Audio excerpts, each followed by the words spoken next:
Ya. El sistema digestivo o el aparato digestivo, mejor dicho, ¿qué función va a tener Valeria? La digestión, doctora, de los La alimentos. digestión. Ya. A ver. Mira. Adriana, ¿y por qué órganos está conformado? Em,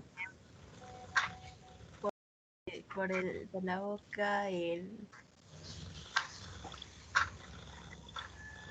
la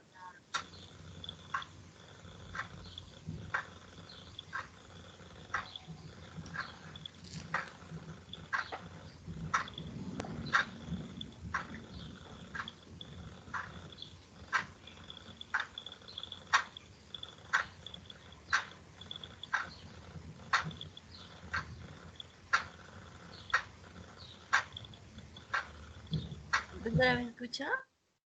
Te escuché hasta boca y de ahí estás y Ya, la boca, el esófago, estómago, intestinos. a ver, me has dicho boca, esófago, estómago, intestino. Sí. Ya, nos falta completar. El recto y el ano. Ya, todavía por ahí te falta algo más. La faringe. La faringe, ya.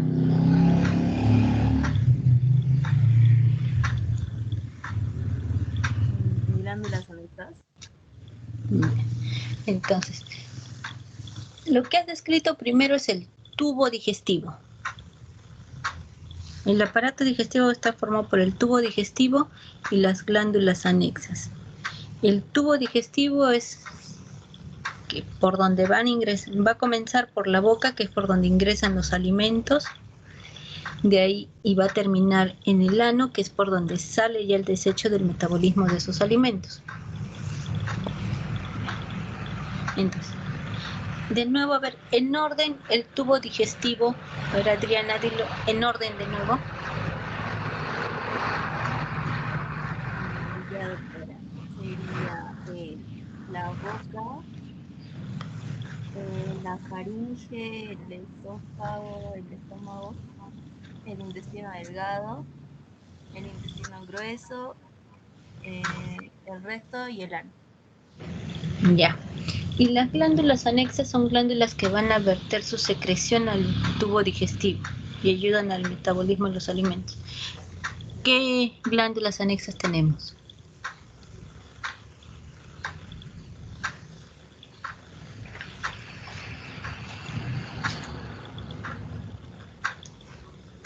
Yo también, doctora. Sí, complétalo. El páncreas, glándulas salivales, hígado. Ya. Y el hígado. Ya. Entonces, el proceso de digestión de los alimentos comienza en la boca. Va a comenzar con la masticación. Entonces, cuando nosotros ingerimos alimentos sólidos, primero los vamos a triturar con los dientes. De ahí van a pasar por la faringe hasta el esófago. Deglutimos y por el esófago a través de un movimiento de peristaltismo va a bajar al estómago. En el estómago a través de los ácidos y por un movimiento también de trituración y mezcla pasa al intestino delgado. En el intestino delgado va a pasar la absorción, pero tenemos que el hígado, por medio de la vesícula biliar, que es la que almacena la bilis, va a excretar bilis hacia la luz del tubo digestivo a nivel del duodeno. El páncreas también. La bilis y las enzimas pancreáticas que se van a producir van a ayudar a que se siga metabolizando o rompiendo los componentes de los alimentos. Luego de esto, sigue su tránsito, se sigue absorbiendo. Entonces, primero de lo que empezamos a comer se forma el bolo alimenticio. Después de que se absorba los nutrientes, se va a formar el bolo fecal. Termina el intestino delgado y se va a comunicar con el intestino grueso. De ahí va a pasar ya solo la formación del bolo fecal y va a salir las heces a través del ano. Entonces, el tubo digestivo es importante para la nutrición. Si hay algún problema en que no se pueda hacer la alimentación vía oral, se usa la vía parenteral. Quiere decir vía venosa. Vía venosa para lo que es la alimentación. Entonces, en la cavidad oral tenemos los labios, la lengua, las mucosas, el paladar. Pero vamos a ver ahora lo que es labios. El labio o los labios, porque tenemos uno superior y otro inferior, van a tener tres caras. Una cara externa, que es la que se comunica con la piel, que es la cara que corresponde a la piel, que vemos. Otra cara interna, que corresponde a la mucosa de la cavidad oral, y un borde libre. Entonces, la cara externa se corresponde a la piel. Entonces, aquí vamos a ver epitelio y revestimiento, que es estratificado, plano, cornificado, pero va a ser piel delgada. En esta zona vamos a encontrar abundantes folículos pilosos, especialmente en los varones, donde van a salir los vellos, que va a corresponder luego al bigotito que le sale aquí abajito, justo en el borde de lo que quiebra el labio. En algunos en menor cantidad, en otros en mayor cantidad, dependiendo del factor genético o hereditario. Tenemos los folículos pilosos, como los vimos anteriormente, acompañados con su músculo erector del pelo y también acompañado de las glándulas sebáceas, que van a permitir que dé una lubricación hacia la piel. Luego, tenemos el borde libre, que es la continuación de este epitelio, pero acá la capa lúcida, las células van a tener más cantidad de leidina y va a permitir una translucencia del componente vascular que se encuentra por debajo. Los labios son órganos bien vascularizados. Si vemos en el componente de la cara externa, en el tejido conectivo que se encuentra por debajo del epitelio revestimiento, vamos a encontrar varios vasos sanguíneos. En el borde libre vamos a encontrar más vasos sanguíneos. Por eso le da una coloración rosado, medio rojizo a los labios. En la cara interna vemos también vascularización en lo que es el tejido conectivo. Pero también tiene un color medio rosado. Ahora, la diferencia es que el borde libre tiene el epitelio estratificado plano cornificado con una capa cornea muy delgada, y la cara interna tiene el epitelio de la mucosa. El epitelio de la mucosa va a ser estratificado plano no cornificado. Ahora, la diferencia entre el borde libre y la cara externa, dijimos, presencia de folículos pilosos a nivel de la cara externa. La gran cantidad de leidina en las células en el borde libre. Otra diferencia, aquí no tenemos presencia de anexos de la piel, como son los folículos pilosos y glándulas sebáceas, a nivel del borde libre. La cara interna, como se continúa con la cavidad bucal, lo que es la mucosa, vamos a encontrar capa de tejido conectivo, presencia de glándulas de tipo mucoso, que van a ayudar a la lubricación de la zona. Lo que si no sería seca también la parte interna de los labios.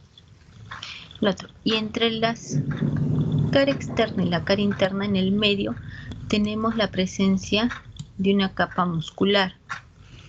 Esta capa muscular va a ser músculo estriado esquelético. Este músculo, ¿a qué músculo facial corresponde? Astrid.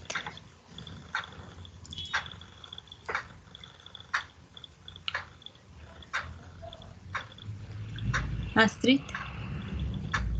Sí, doctora, me volvería a decir la pregunta, por favor, la escucho entrecortado. Ya.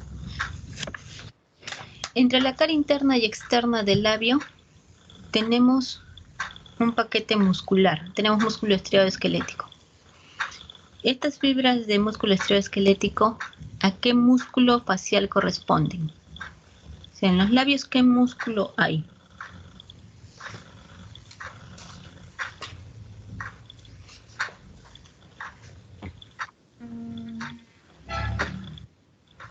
¿Estriado? Ya te dije eso, pero digamos, nombre del músculo. ¿Orbicular? Orbicular. Ya, y eso te va a permitir la gesticulación, el movimiento de los mismos.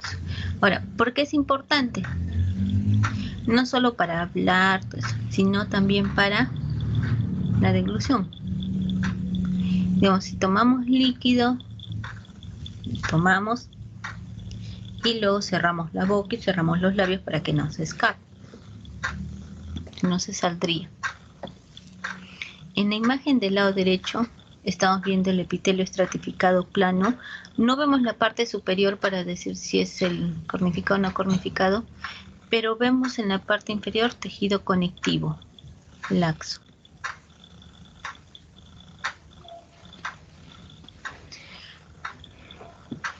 En la cara externa del labio vamos a encontrar epitelio estratificado plano cornificado y la presencia de los folículos pilosos.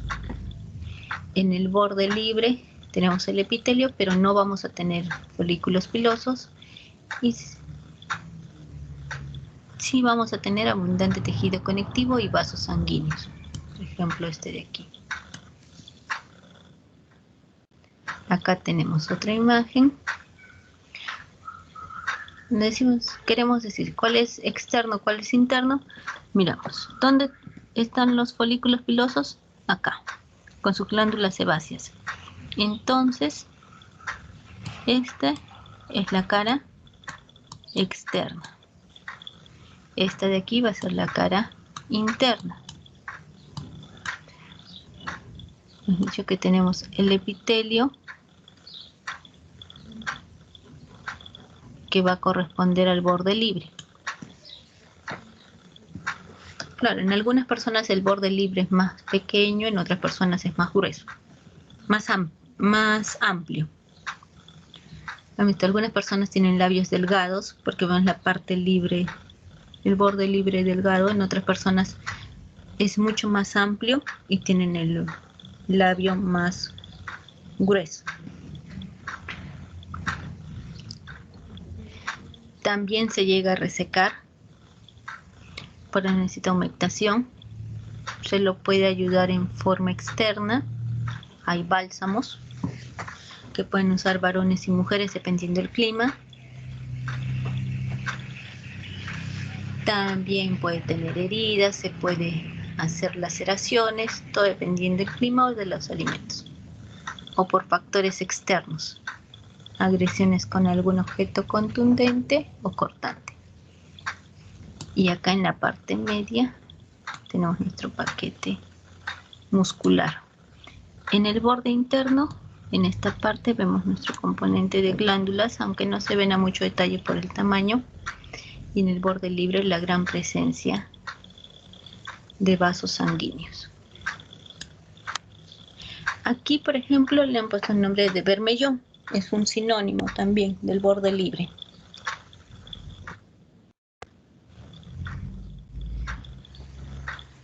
Acá tenemos epitelio estratificado plano cornificado.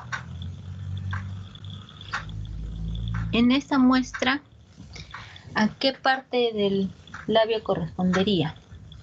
¿A qué cara? A ver, Ana Paula.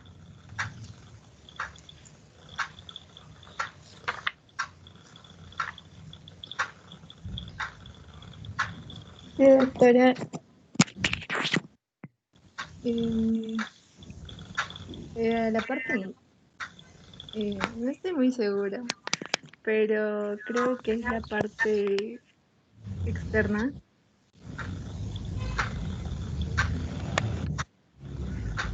A ver, ¿cómo diferencias la externa del borde libre?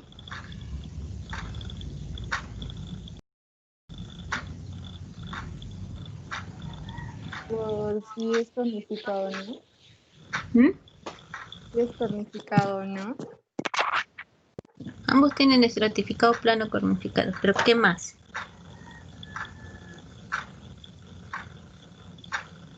Por los folículos, doctora. Ya. ¿Y en esta imagen ves folículos pilosos? No.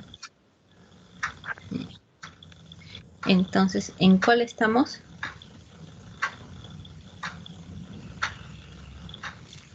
En la parte interna.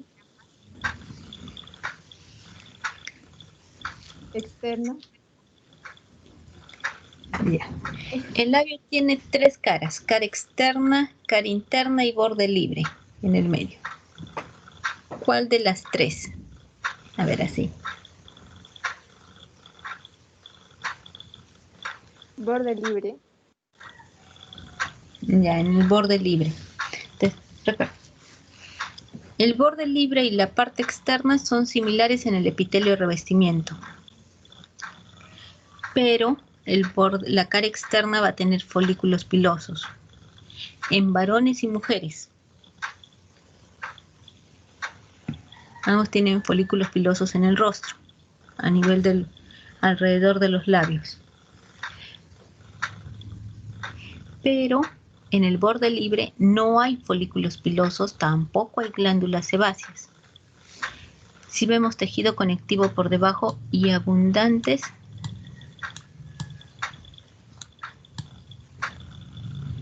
vasos sanguíneos.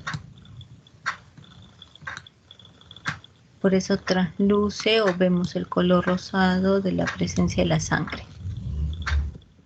Doctora, Dime. ¿y cómo así se te bajan los labios? O sea, cuando te arden y eso. ¿Por qué ocurre? Por la resequedad. O sea, sí, siempre va a pasar un poco del líquido de la sangre hacia el epitelio, pero recuerden que el epitelio es avascular, se va a nutrir, pero no se va a hidratar del todo. En el epitelio externo, por ejemplo, tenemos folículos pilosos con glándulas sebáceas que también le van a dar cierta humectación a la piel. Pero en el borde libre no hay esa humectación.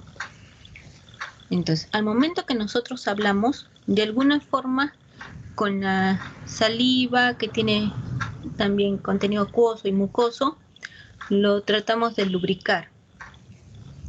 En procesos respiratorios, por ejemplo, hay personas que sufren procesos respiratorios altos, quiere decir, están con una gripe, con la nariz congestionada, es decir, basta, no pueden respirar por la nariz. Entonces tienden a respirar por la boca y toman y botan el aire por la boca. En esas personas, como el aire frío ingresa por la boca y sale por la boca, ingresa, sale, esa constante exposición al aire va a hacer que se seque más rápido los labios. Entonces ahí es más fácil que se los cuarteen. Ahora, dijimos que nosotros también los humectamos en forma indirecta un poco con la saliva, con una pequeña humectación o cuando tomamos líquido. Pero hay personas que tienen la costumbre de chuparse los labios. Yo, Que se chupan los labios. Recuerden que la saliva también va a tener amilasa. La saliva también va a ayudar inicia la digestión de los alimentos en la boca. Entonces, esa piel no está preparada para eso. Entonces, cuando se paran chupando los labios, se les raja o se les irrita y se hacen laceraciones en la piel del borde libre y en la cara externa, porque llegan a tener como una corona roja que se les hace alrededor. Se les hace como una corona roja alrededor, que con bastante humectación, si es que no llegó a haber infección, porque recuerden, la piel, la parte externa al menos tiene bacterias en la superficie, y al momento que hay esas llagas puede infectarse, pero con bastante humectación y cambiando los hábitos, se regenera y no hay problema. Sabemos que la piel está en constante modificación. Tenemos una capa germinativa o un estrato basal que va a formar nuevas células. Pero lo que hay que corregir es la mala costumbre. Ahora, el clima, un frío extremo, también puede secar los labios. Entonces, por eso les decía, hay bálsamos. Hay bálsamos que son medios grasosos para humectar los labios, que no son con color. O sea, aunque ya ahora cada vez los hombres usan también con color, algunos. Un rosado suavecito. Un brillito. Claro, un brillito pequeño. Especialmente los hombres que están en espectáculos. A la mayoría de personas que están delante de una pantalla los maquillan. Entonces, a los labios les agregan como un bálsamo con brillo más delgado. Pero si no desean en la vida diaria, igual hay, especialmente, por ejemplo, hay la mantequilla de cacao que venden en todas las farmacias y que pueden humectar los labios. Y así como hay personas que se muerden las uñas, hay personas que se chupan los labios,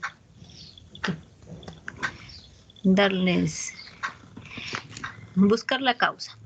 ¿Es por ansiedad? ¿Es una manía? Tratar de corregirla para que no se dañe la piel. ¿Hace cuánto que tienes esa mala costumbre, Alejandro? Desde que tengo memoria, siempre me ando, o sea, no chupando, sino que los hidrato. Los hidratas, pero se llegan a rajar. No se rajan. Ah, ya, entonces no hay problema. Mientras que no llegues a lesionarlos. No. Sí, Ahora, si paras constantemente con los labios secos, hay que ver. O te falta ingesta de líquidos, o no respiras bien. La segunda, creo. Porque es una de dos. O no tomas agua, o no respiras bien. Tus fosas nasales hay algún problema ahí. Sí, Tabiques, es la boquetes, segunda. pólipos. La segunda, doctora, no respiro bien. Pero la segunda tiene corrección. Sí. Pero estamos pagando la cata, así que no. Claro, Por ahora no. claro, sí. Todavía tienes tiempo para eso, para tolerar hasta que te hagas la corrección quirúrgica. Y en ese caso no es una corrección estética, sino una corrección funcional. Lo que se quiere es corregir la función de la nariz para que sea la adecuada. Listo. Entonces, ahora terminamos con la parte del labio y pasamos con la lengua. La lengua está en el piso de la boca. O sea, si vemos la boca en una persona que está frente a nosotros de pie, abre la boca, va a tener un piso, que es donde está insertada la lengua, va a tener un techo, que es el paladar, y unas paredes laterales, que van a corresponder con las mejillas en la parte externa. Vamos a tener que tiene una raíz, tiene un cuerpo, va a tener una cara dorsal, que es la que visualizamos, una cara ventral que es más vascularizada y más translúcida, que es la parte inferior. Y en la cara dorsal va a tener un surco. O sea, lo que es todo lo que fue rostro, así como el paladar, todo se fue formando mitad mitad y se unieron. Por eso en algunas personas que al momento que se formó el paladar y no hubo una formación adecuada, o sea, no se unió y no se fusionó bien, llegan a tener paladar hendido o una fisura de paladar, que puede ser hasta el labio, fisura labio-palatina puede haber, que lo corrigen también quirúrgicamente en la niñez. Ahora, hay personas que pueden tener lengua bífida. ¿Qué quiere decir? Que la punta de la lengua no se unió por completo y es como que tuviera dos puntitas. Podemos tener lengua bífida. Ahora, en la lengua vamos a ver que también tiene un epitelio de revestimiento, estratificado, plano, no cornificado. En su superficie vamos a encontrar la presencia de papilas. En estas papilas, o sea, tiene una superficie irregular, con abundantes papilas. Estas papilas van a presentar botones gustativos que se van a encargar de captar los sabores. Vamos a tener por debajo del epitelio una capa de tejido conectivo laxo donde va a haber... ¿Sí? Tengo una pregunta. Mi lengua es así cortada. ¿Por qué? A ver, así como lo estaba explicando acá, cortada así la mitad o toda la lengua. Tiene surcos. En toda la lengua. Ya. Es la lengua geográfica. La lengua geográfica, hemos dicho que la papila en su superficie, la lengua en su superficie que vemos nosotros en la cara que vemos con facilidad, tiene abundantes papilas. Va a haber partes donde no va a haber estas papilas y se van a ver como surcos. Generalmente surcos más rojos, porque en el tejido conectivo hay abundantes vasos sanguíneos, entonces se va a translucir un poco la sangre igual que en los labios. ¿Vamos? En esas personas es un defecto de formación. Cuando se formaron no se llenó, las papilas no crecieron completamente en toda la lengua. No hay problema, claro, no hay muchos problemas, solo con ciertos alimentos. Algunos no toleran alimentos muy ácidos, les irrita la lengua un poquito, pero se acostumbran, no consumen lo que les molesta y están bien. ¿A ti te molesta o tienes siempre alimentos que te interrumpen, que te incomodan? Casi nada, la piña. Poco. Sí, poco. Entonces no hay problema, porque es poco lo que te incomoda, no tienes ese inconveniente. Hay personas que sí tienen, los surcos son más profundos y cuando comen algunos alimentos, algunos cítricos, les arde. Es como que su tejido epitelial fuera muy delgadito y entonces tienen mucha sensibilidad en esas partes.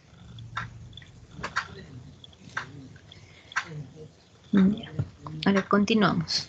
Tenemos nuestro epitelio con las papilas, debajo tejido conectivo, con vasos sanguíneos, fibras elásticas, pero también vamos a tener glándulas salivales. Glándulas que van a producir contenido mucoso y seroso hacia la lengua, para que tampoco la lengua se seque. Debajo del tejido conectivo vamos a tener tejido muscular estriado esquelético. Si recuerdan cuando vimos anteriormente la lámina de lengua para lo que era el tejido muscular, la capa muscular es bien amplia. Es una capa muscular amplia. O sea, prácticamente toda la lengua es músculo.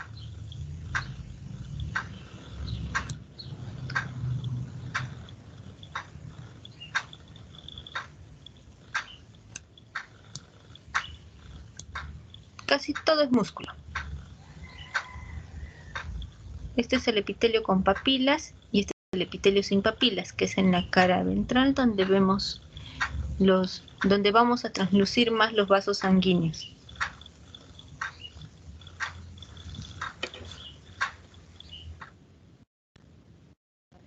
Papilas, podemos tener papilas filiformes, papilas fungiformes, papilas caliciformes. En esta imagen tenemos una papila caliciforme, donde vamos a identificar distintas estructuras.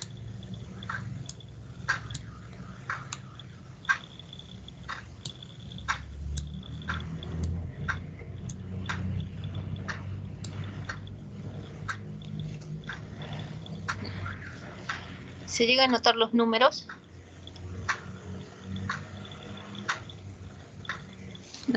A ver. Sí. Sí. A ver. Como esta es una imagen que ya hemos visto en varias oportunidades. A ver, Fares. ¿A qué corresponde cada número?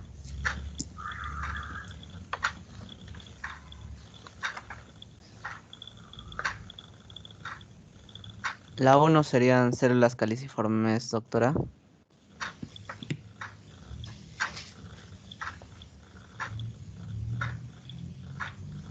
Ya, -1. El 2.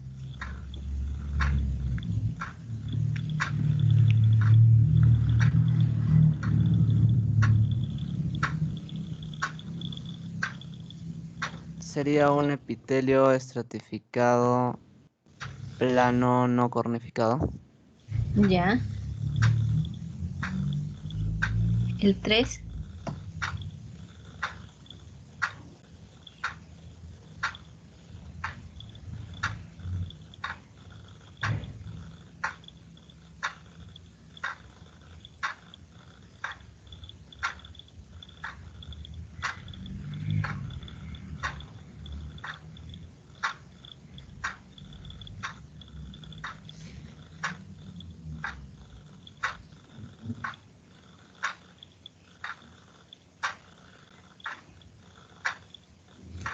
Tejido conectivo laxo. Ya. El 4.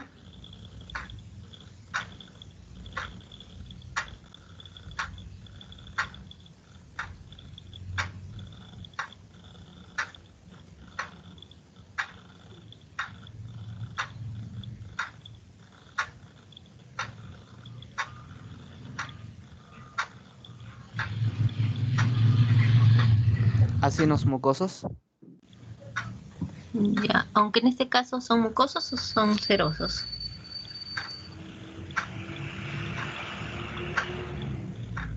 Tienen núcleos redondos, núcleos aplanados. Me parece que núcleos redondos. Ya, entonces son serosos o mucosos.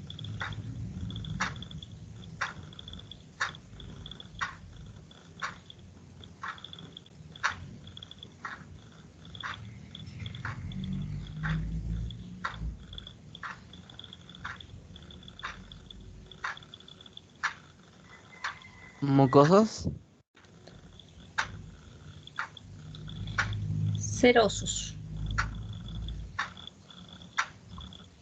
Ya, ¿y el 5?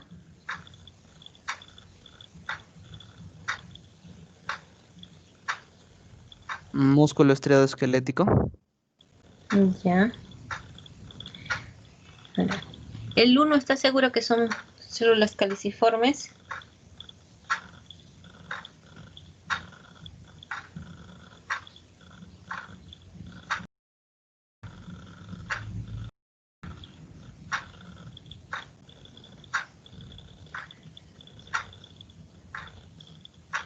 ¿Serían los botones gustativos? Ya. Claro, estamos en una papila caliciforme. En el epitelio de la lengua no tenemos células caliciformes. Lo que sí podemos encontrar son botones gustativos, pero no células caliciformes. Bien. Entonces, hemos dicho en las paredes, vemos los botones gustativos.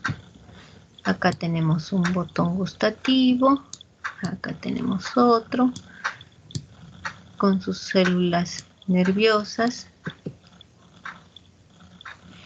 Y en la cara ventral de la lengua tenemos el epitelio estratificado plano no cornificado, tejido conectivo laxo y la presencia de la capa muscular. Aquí de nuevo vemos cuál es dorso, cuál es la cara ventral. Vemos aquí en la superficie circular con presencia de papilas, cara dorsal. Superficie lisa sin presencia de papilas, cara ventral. En medio, la capa muscular. Por debajo del epitelio, tejido conectivo.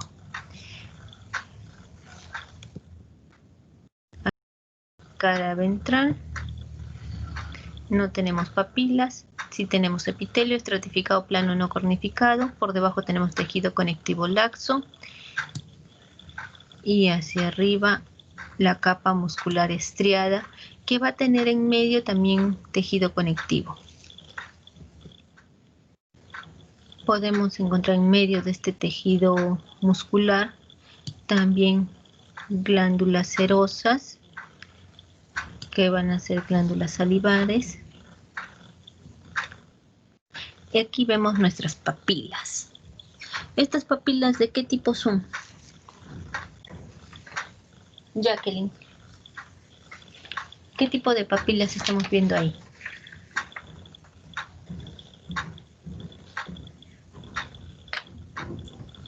Una papila queratinizada.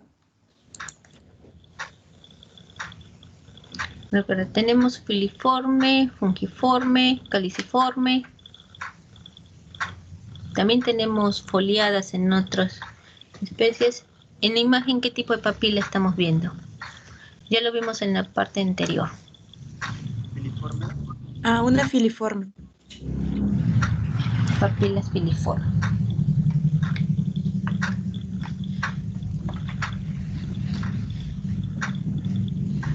Bien. Entonces acá tenemos el tejido conectivo y luego nuestra capa de músculo. Ahora, el tejido conectivo, igual como vimos en piel, va a presentar papilas. O sea, el tejido conectivo no va a estar así liso. Va a tener papilas, con las papilas dérmicas que van a como infiltrar el epitelio. Pero no lo atraviesan, siempre lo separa la membrana basal. Entonces, por ejemplo, acá vemos una isla de tejido conectivo rodeado por el epitelio, pero es la continuación de esta, solo que el corte no lo permite visualizar por completo. Acá tenemos nuestra cara dorsal, porque tenemos también presencia de papilas, tejido conectivo y capa muscular. Esta papila, ¿de qué tipo es? Nayeli. Nayeli Lucha.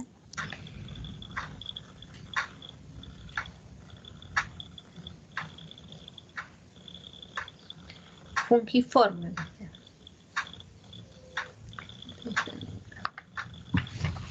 Y al costado tenemos papilas filiformes.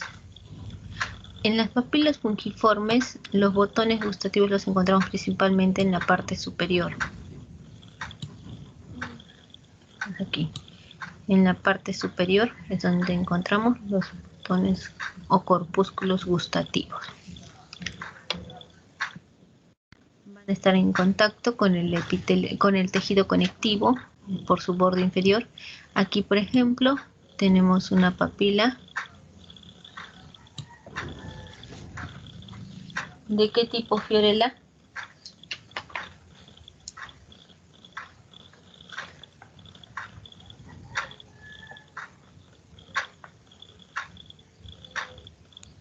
Caliciforme. Una papila caliciforme. Entonces tiene forma de copa o cáliz y alrededor tiene un surco. A los costados vemos papilas filiformes también. Tejido conectivo, las glándulas, tipo seroso, el tejido muscular. Y aquí vemos los botones gustativos en las caras laterales. Esta papila, ¿qué tipo sería? A ver.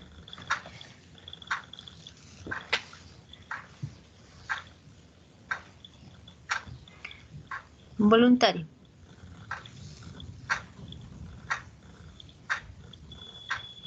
A ver, dime, Camila. Una papila foliada, doctora. Claro, en este caso vemos papila foliada. ¿De acuerdo? Parece un poco la caliciforme, pero la caliciforme tiene una hendidura en el centro y tiene aparte que se continúa con una folia alrededor, tiene epitelio alrededor, por decirlo así. Tiene un surco y está rodeado de otro epitelio. Acá en esta papila también encontramos los botones en la cara lateral. Igual que las demás papilas, tejido conectivo por debajo, vasos sanguíneos, glándulas serosas, por debajo la capa muscular gruesa. Entonces, los botones gustativos van a tener un poro hacia la superficie por la cual van a captar el estímulo. El botón gustativo está compuesto por células nerviosas y células de sostén, las que le dan la forma. Estas células con el núcleo más oscuro son las células de sostén. Las células con el núcleo de cara abierta con nucleolo pequeño son las células nerviosas.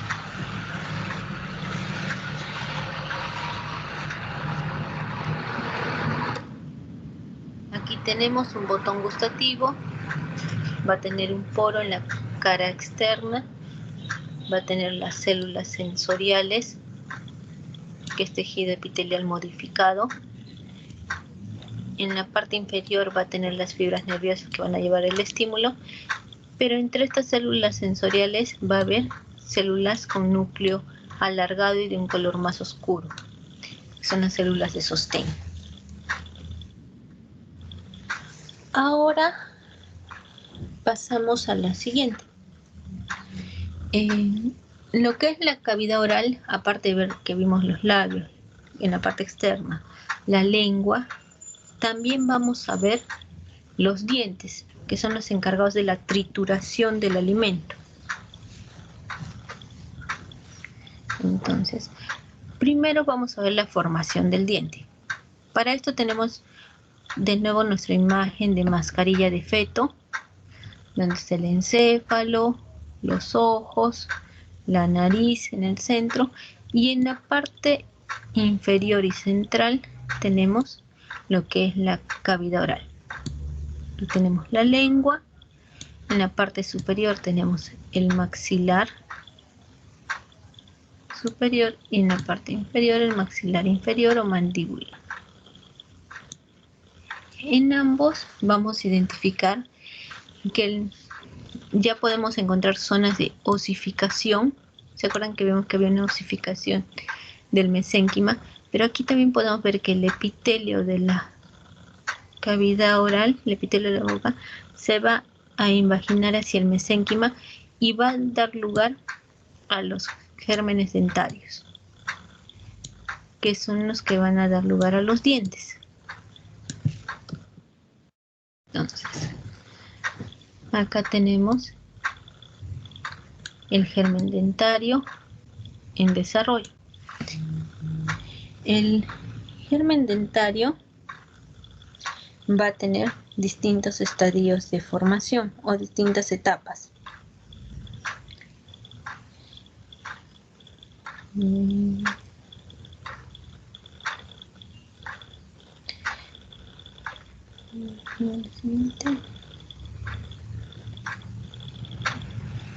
Entonces, primero va a tener que se va a formar la lámina, se va a invaginar.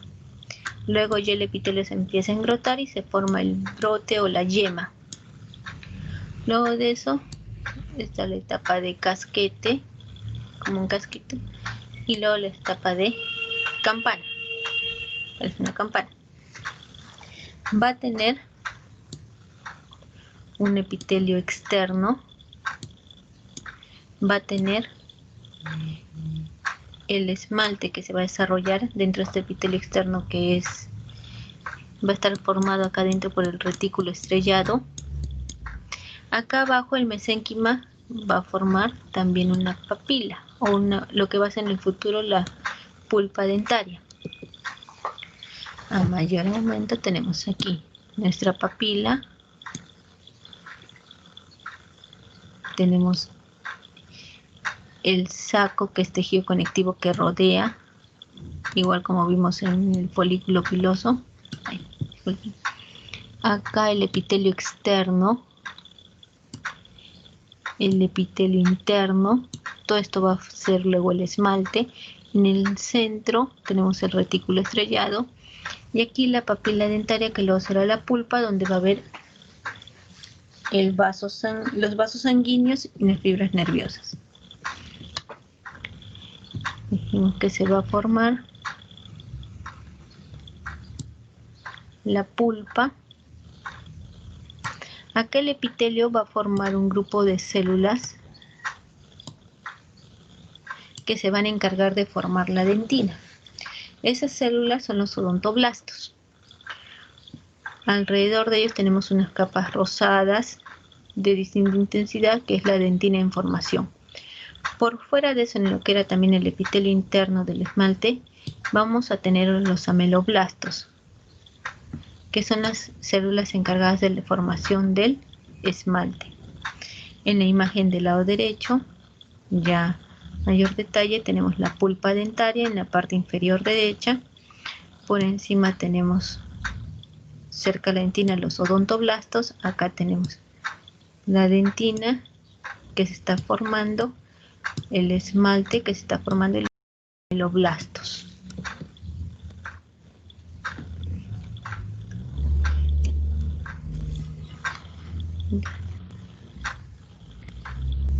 Tenemos la pulpa,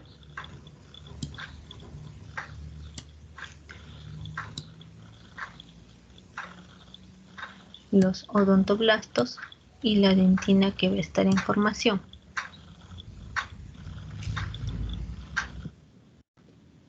En esta imagen también tenemos la pulpa dentaria,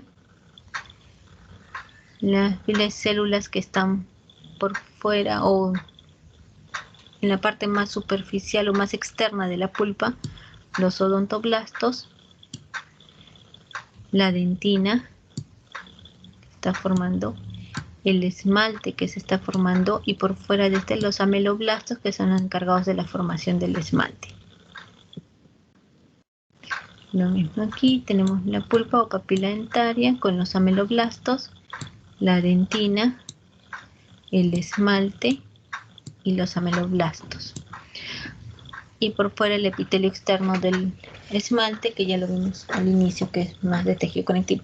Ahora, las piezas dentarias tenemos dos denticiones. Una dentición primaria, que son dientes de leche, y una dentición definitiva, que son los dientes ya que se cambian a partir de los 8 años de edad. Tenemos 32 piezas dentarias y vamos a tener distintos tipos de dientes.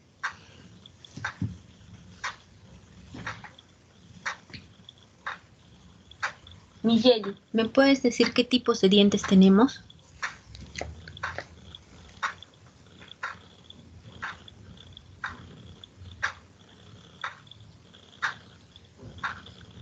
Migueli. Sí, doctora. Ya. ¿Qué tipos de dientes vamos a tener? ¿Cuáles? Los incisos, caninos, molares y premolares.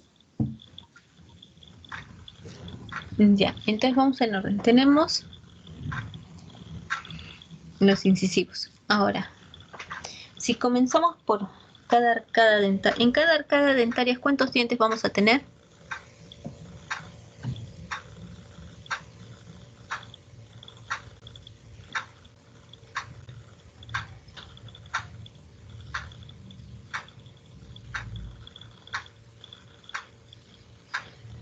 En los incisivos 4, en los caninos 2 y en los premolares 2.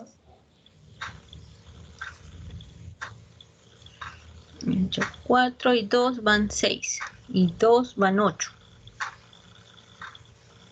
Y en los molares 2 o 3. Ya. Entonces, en cada arcada dentaria, si tenemos 32 dientes definitivos, en cada arcada dentaria tenemos 16. Vamos a tener 4 incisivos, 2 izquierdos, 2 derechos. 2 caninos, diré, 1 izquierdo, 1 derecho, 2 premolares, 2 derechos, 2 izquierdos, y vamos a tener 3 molares, izquierdos y derechos. Ahora, el tercer molar es el que es conocido como la muela del juicio. Su erupción es el que es más tardío. Este tiende a erupcionar a partir de en algunos 16, pero la mayoría 18 años hasta los 25. En tu caso, ¿ya te erupcionaron los terceros molares, Miguelí? ¿O está en proceso de erupción? No, todavía no, doctora. Ya. ¿Has acudido al odontólogo para ver tus terceros molares? Si va a haber algún problema. O sea, sí, pero me dijeron que después, que todavía no, algo así. Ya. Entonces, los dientes tienen funciones también, por eso su forma. Tenemos los dientes incisivos, son para desgarrar, ¿no? Por eso tienen esa forma en forma de colmillo, como con punta. Los dientes incisivos son para desgarrar. Los dientes premolares y los molares, especialmente los molares que son más anchos que los premolares, son para triturar, para aplastar. El tercer molar o muela del juicio, por un proceso de evolución, como ya ahora los alimentos se cortan en fracciones pequeñas para que su masticación sea más suave, se cocina, todo eso. El tercer molar hay personas que ya no lo tienen. Van al odontólogo, se hacen su placa o su radiografía y visualizan que ya no hay presencia del tercer molar. En buena hora. Porque generalmente el tercer molar, como ya se fue degenerando su uso, cuando erupciona no es un diente funcional. El tercer molar tiende a ser medio aberrante en forma y hasta la raíz también. Entonces, a veces, y hasta la misma arca dentaria, ya el mismo hueso, a veces no tiene espacio para el tercer molar. Entonces, cuando erupciona el tercer molar, muchas veces mueve la dentadura, entonces se tiene que proceder a hacer su extracción, manual o quirúrgica, dependiendo de la forma en la que haya crecido el tercer molar. ¿Alguno de ustedes le han hecho extracción del tercer molar? Sí, a la A Micaela. mí, doctor, me dijo si iba a hablar, a mí. Ya.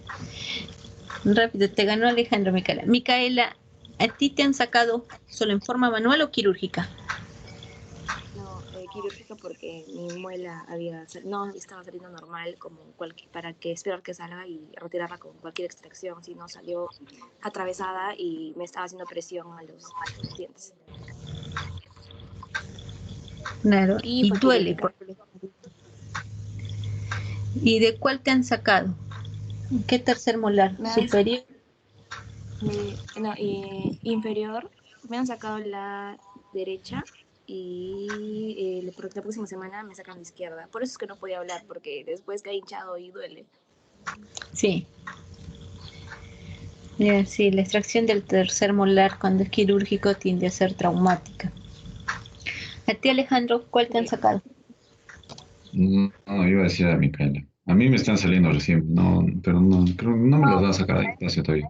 Quería dar por mí. Doctora, Dime. a mí me lo sacaron a los 15 años, por ahí. O sea, por un tratamiento odontológico de los brackets, Ya. me hicieron y vieron que se estaba empezando a formar, o sea, no brotó raíz de esos molares, así es que me los retiraron. Y fue sin dolor, solo se hinchó, nada más.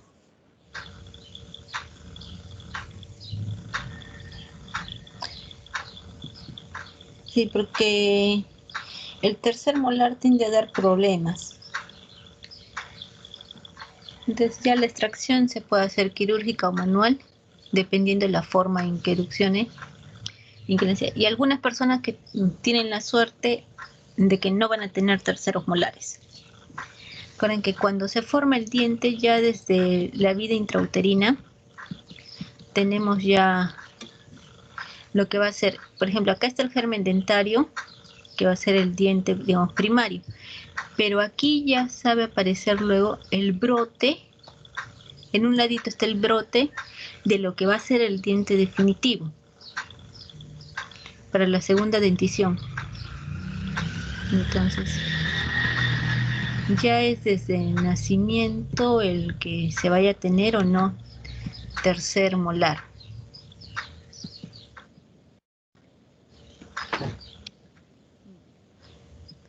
Ahora seguimos con los dientes. Ahora vemos ya el diente maduro va a tener sus partes. El diente va a tener una cara externa que está por encima de la encía, que es la corona, y una cara interna o una parte interna que está por debajo de la encía, que es la raíz. En la parte externa vamos a tener el esmalte. El esmalte está compuesto principalmente por sales de calcio. Es muy duro, excepto para las bacterias.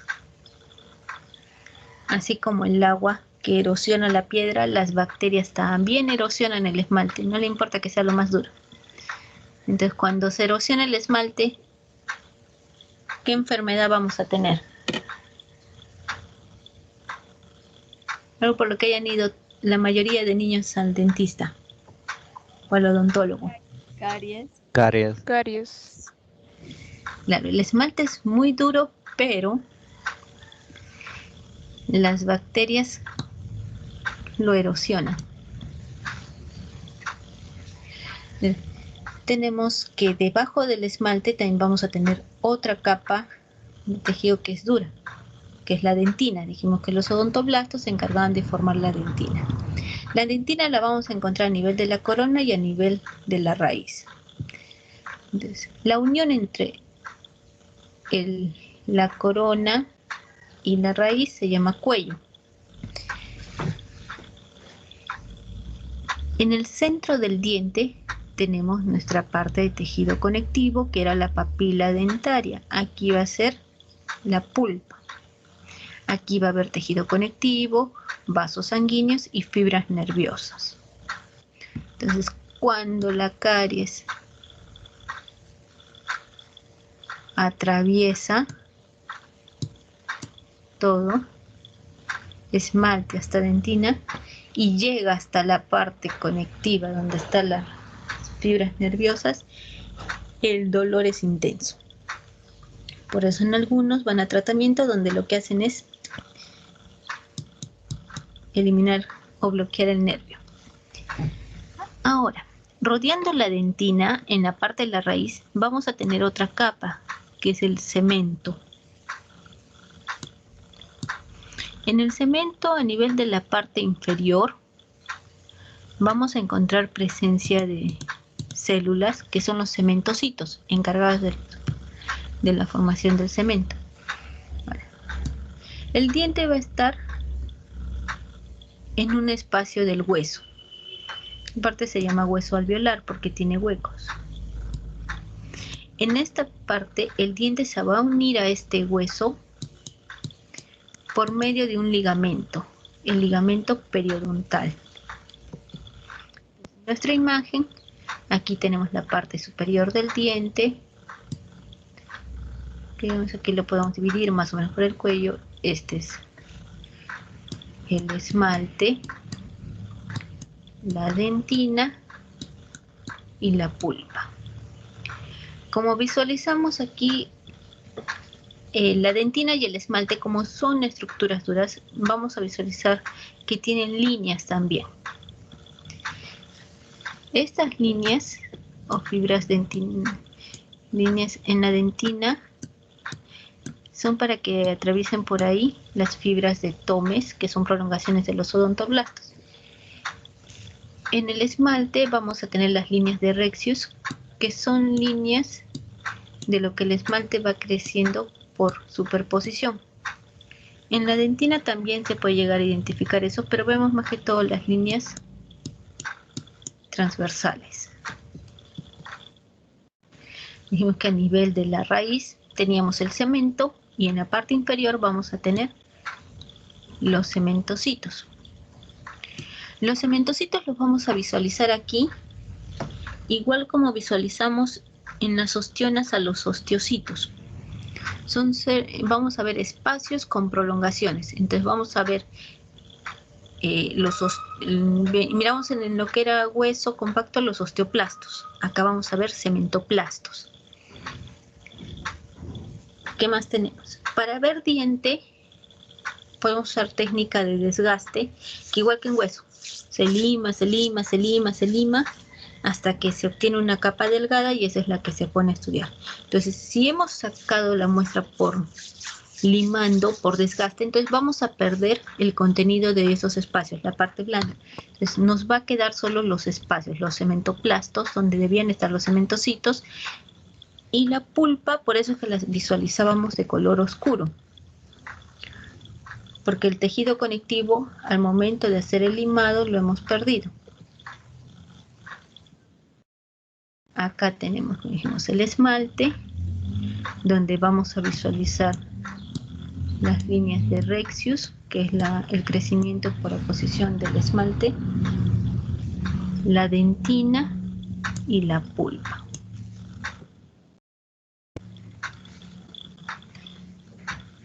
En el esmalte dijimos que mirábamos las estrías de Rexius, que es de lo que va creciendo por oposición. Vamos a ver los penachos adamantínicos, que son esas líneas que se ven de color claro y oscuro. Acá hacia debajo del esmalte vemos la dentina. Y ahí terminamos con lo que es diente. Ahora pasamos al último órgano, esófago. Tubo digestivo. Entonces el tubo digestivo, continuamos con el esófago. El esófago ya lo vimos anteriormente. Órgano tubular, va a tener 4 capas, va a tener una mucosa, va a tener una submucosa, una muscular y una adventicia. El esófago, ¿qué tipo de epitelio tiene? Juan Diego.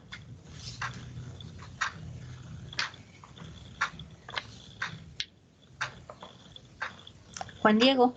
Sí, sí, doctora. ¿El esófago qué tipo de epitelio tiene? El esófago es estratificado plano no cornificado. Correcto. Ya lo vimos antes. Tiene una luz media plegada. Claro que cuando está con el alimento sí se distiende.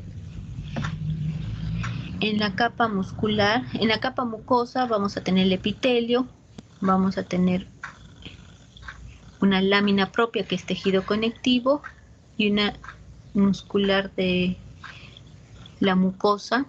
Por debajo tenemos la capa muscular, submucosa, que va a tener abundante tejido conectivo y podemos encontrar glándulas de contenido mucoso que van a permitir la lubricación del bolo, o sea, lo que comemos para que pase en forma suave sin rasgar el esófago. Debajo de esto tenemos la capa muscular, que es músculo estriado esquelético en la parte superior y después va a ser músculo liso.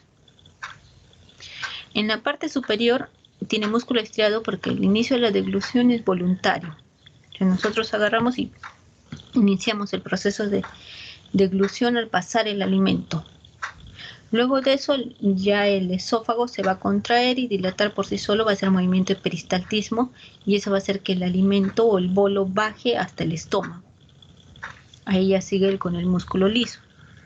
Y por fuera va a haber adventicia, que es tejido conectivo, vasos sanguíneos y adiposo. Entonces, vemos la mucosa. La mucosa va a tener el epitelio de revestimiento, estratificado plano no cornificado.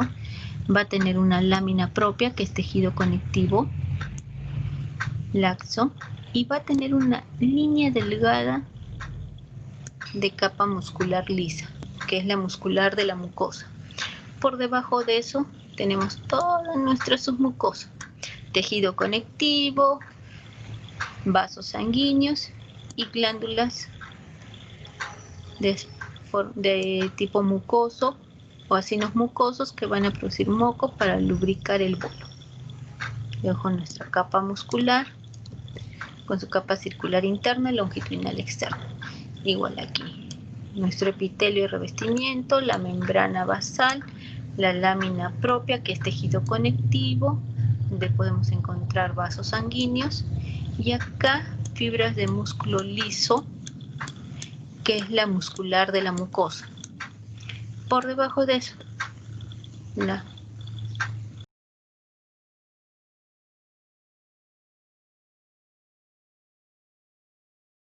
mucosa. Aquí otro. Vemos nuestro epitelio revestimiento, pero acá vemos una diferencia. Acá tenemos el epitelio revestimiento del esófago, que va a estar en contacto con epitelio, o se va a continuar con epitelio simple cilíndrico no ciliado. Entonces, ¿se acuerdan cómo se llamaba esta zona?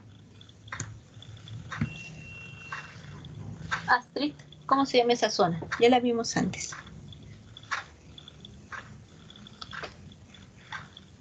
Estriada. Astrid.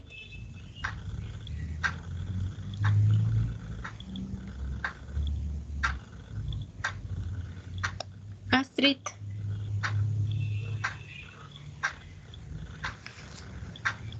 Astrid.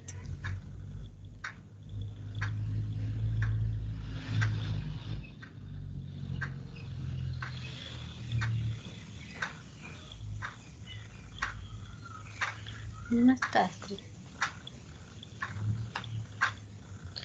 Astrid se fue. ¿Solo estuvo un momento o qué pasa? Sí está. Astrid, responde.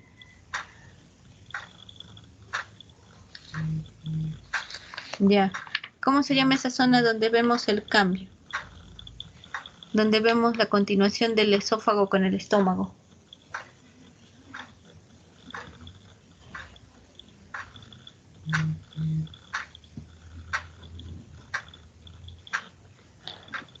¿No es epitelio de transición?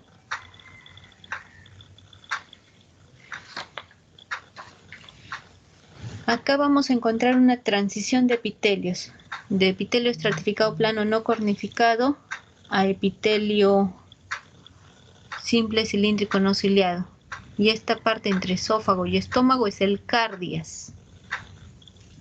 Ya lo vimos antes. Les dijimos que en lo que era esófago, en los otros cortes, encontramos glándulas mucosas a nivel de la submucosa. Acá igual visualizamos glándulas mucosas, lo mismo que en el lado del cardias, que es este central. Vemos nuestro tejido conectivo de la submucosa, nuestra capa muscular. Y el estómago por fuera va a tener serosa, y el esófago en su parte terminal también va a tener serosa, que continúa con el estómago. El epitelio estratificado plano, tejido conectivo. Acá tenemos todo esto de aquí, va a ser mucosa. Entonces, teníamos que en todas las partes, en los 2/3 superiores, lejos del cardias, el esófago solo tiene glándulas mucosas en la submucosa. Pero a nivel del cardias, que es la unión, el esófago en su parte terminal sí va a tener glándulas mucosas en la mucosa, a nivel de la lámina propia. ¿Por qué? Dijimos que permite la lubricación, pero el moco también disminuye el pH ácido o lucha contra el pH ácido del estómago. Entonces, aquí hay más moco a nivel de la, o glándulas de moco a nivel de la lámina propia, porque el ácido del estómago puede subir hasta esta parte del esófago.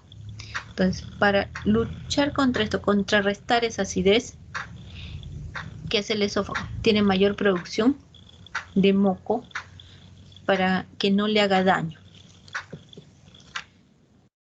Si es que no llegase a haber esa protección, va a haber cambios en el epitelio. Podemos encontrar una metaplasia, quiere decir que el epitelio del esófago, en vez de ser estratificado, plano, no cornificado, se va a convertir de forma del estómago, similar, epitelio estratificado, cilíndrico, no ciliado, pero va a tener además, va a tener una metaplasia hacia el intestino, con células caliciformes productoras de moco que contrarresten el ácido.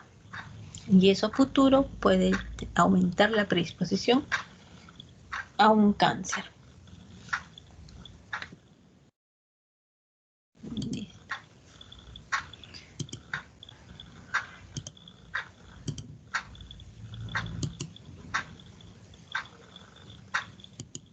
Ya. Ahora, Alejandro, ya hice el sorteo. Sí, doctora. Despierta, ya. No, no estoy durmiendo. A ver. Grupo 1, le toca digestivo 1. A ver. Para anotar 1, Digestivo 1. digestivo 1. Sí. Recuerden que digestivo está dividido 1 y 2 según la teoría. Ah, verdad. Grupo 2 le toca digestivo 2. Ya. Grupo 3 le toca hematopoyético. Ya. Grupo 4 cardiovascular. Ya. Grupo 5 tegumentario.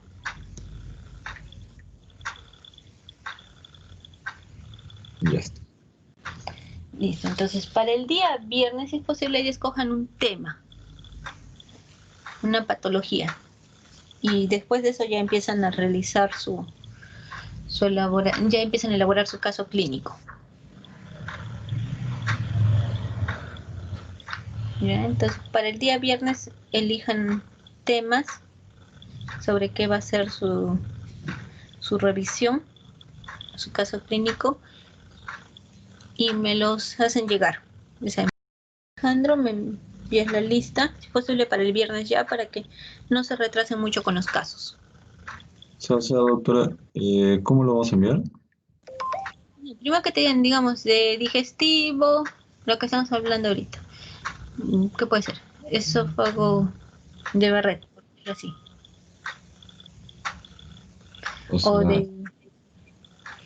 O puede ser tegumentario, vamos a hablar sobre un tipo determinado de cáncer de piel u otra enfermedad, vitiligo, o sea, hay varios. Que escojan un tema. Escogen ustedes un tema.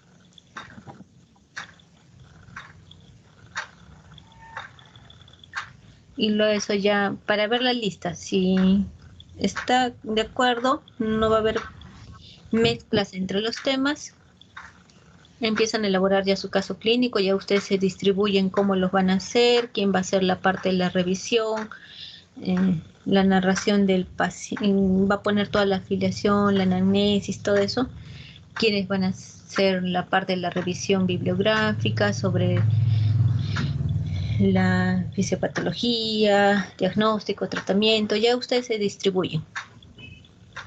¿Y la exposición cuándo va a ser?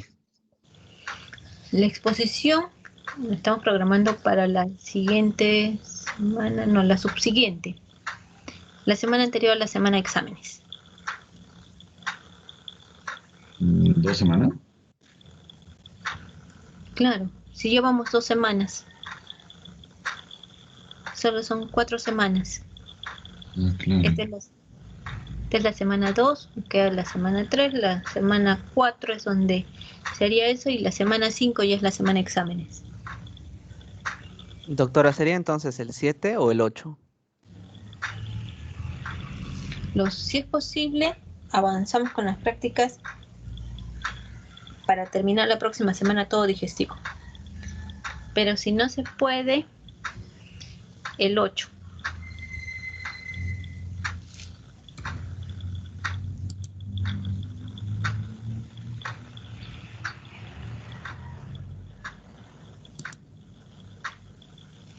¿Y cuántos minutos aproximadamente tiene que ser la exposición, doctora? Son 5 grupos. Unos 20 minutos. Por lo que van a hacer cambio de persona a persona, eso demora un poquito. 20 minutazos. 20 minutazos para que cambien entre ustedes. Por ahí tienen algún retraso para colocar sus diapositivas. Solo una patología, ¿cierto, no? Sí. Aunque como ustedes son grupos de 8, si quieren pueden hacer 2. Ya hacen exposiciones de 15 minutos. No. ¿Mm? No. Ya. Como ya tienen los temas grandes, los capítulos que les va a tocar, entonces ya ustedes escojan. Pónganse de acuerdo entre cada grupo. ¿Y tiene algo de diferencia digestivo 1 con digestivo 2 de las patologías? Porque ambos son digestivos, ¿no? Claro, pero como decía, los temas se difieren en lo que es la parte teórica. O sea, por ejemplo, ya mi grupo es digestivo 1. Tendríamos que enfocarnos a lengua, labios, dientes y laringe. Sí, a ver, hasta ahí está la teoría. No veo ahorita en programación. Lo que acabas de hacer, ¿no? Claro, hasta donde está la teoría de la primera semana. Ya. Está bien, doctor.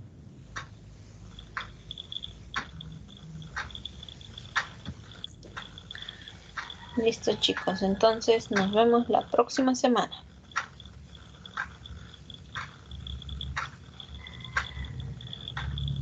Hasta la próxima.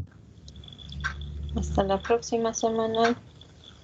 Hasta la próxima semana, doctora. Ya envíen sus temas. Hasta luego, doctora. Ya, hasta luego, Hasta luego, chicos. doctora. Hasta luego, doctora, gracias. Hasta luego, doctora. Ya. Hasta luego, doctora. Ya, hasta luego, chicas. Hasta la próxima. Sí, hasta luego.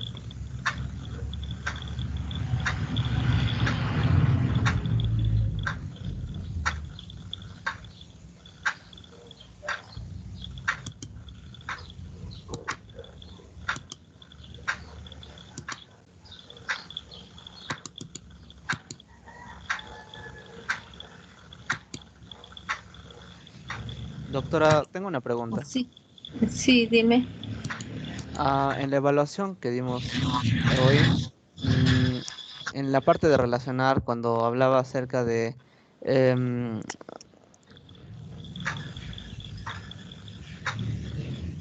¿Cuál?